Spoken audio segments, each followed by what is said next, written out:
Phone tapping case climax కు చేరింది. కీలక వ్యక్తులందరి విచారణ ముగిసింది.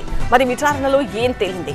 కేసులో కీలకంగా మారిన పెన్ డ్రైవ్ గురించి ప్రభాకర్ రావు నోరు విప్పారా? అసలు ట్యాపింగ్ కేసు విచారణకు గతంలో ఎమ్మెల్యేల కొనుగోలు కేసులో అరెస్ట్ అయిన నందకుమార్ను ఎందుకు పిలిచారు? ఫోన్ ట్యాపింగ్ కేసు కీలక దశకు చేరుకుంది. ఎస్ఐబి మాజీ చీఫ్ ప్రభాకర్ రావు 14 రోజుల కస్టడీ ఇవాల్టితో ముగియడంతో నిందితులందరినీ ఒకేసారి విచారించారు సిట్ అధికారులు.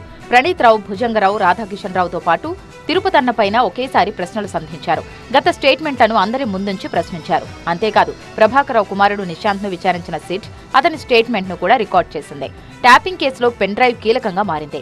దీంతో పెన్ డ్రైవ్ గురించి ప్రభాకర్ రావును ప్రత్యేకంగా ప్రశ్నించారు సిట్ అధికారులు. అయితే 6000 ఫోన్ నంబర్లు ఉన్న పెన్ డ్రైవ్ గురించి ప్రభాకర్ రావు నోరు మెదపనట్లు తెలుస్తోంది. మెజార్టీ ప్రశ్నలకు నో అనే సమాధానమే వచ్చినట్టు సమాచారం. అప్పటి డీజీపీ మహేందర్ రెడ్డితో పాటు ఇంటెలిజెన్స్ చీఫ్లు నవీన్ చంద్, అనిల్ పేర్లను ప్రభాకర్ రావు చెబుతున్నట్లు తెలుస్తోంది. అలాగే మావోయిస్టుల విషయంపైనే హరీష్ రావు తనతో మాట్లాడినట్టు విచారణలో వివరణ ఇచ్చిన ప్రభాకర్ రావు తనకు రీఎంప్లాయ్మెంట్ కేసీఆర్ ఎలా ఇచ్చారనే దానిపైన మౌనం వహించారు. అలా నిందితుల విచారణ జరుగుతుండగా సీన్లోకి సడన్ ఎంట్రీ ఇచ్చారు డెక్కన్ కిచెన్ యజమాని నందకుమార్. ఎమ్మెల్యేల కొనుగోలు కేసులో గతంలో అరెస్టైన నందకుమార్ ను ప్రత్యేకంగా విచారించారు సిట్ అధికారులు. ట్యాపింగ్ కేసుకు ఎమ్మెల్యేల కేసును లింక్ చేస్తూ నందకుమార్ ను క్వశ్చన్ చేశారు. ఇక విచారణ అనంతరం నందకుమార్ కీలక వ్యాఖ్యలు చేశారు. తన ఆడియోలు బయటకు రావడంతోనే విచారణకు పిలిచారన్నారు. వీడియోలు, ఆడియోలు ఎలా బయటకు వచ్చాయని సిట్ అధికారులు ప్రశ్నించినట్లు తెలిపారు.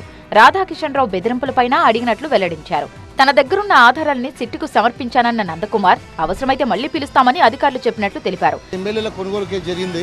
అందులో ఉన్న ఆడియోలు, అందులో ఉన్న వీడియోలు ఏ విధంగా బయటకు వచ్చాయి, అప్పుడున్న గవర్నమెంట్ ఏ విధంగా దాన్ని బయటపెట్టింది, దానిపైన కొద్దిగా వివరణ కోరారు. ట్యాపింగ్ కేసు విచారణ కీలక దశకు చేరడంతో ఇటు సిట్ బృందం సమావేశమైంది. సిట్ చీఫ్ సజ్జనార్తో విచారణ అధికారులు భేటీ అయ్యారు.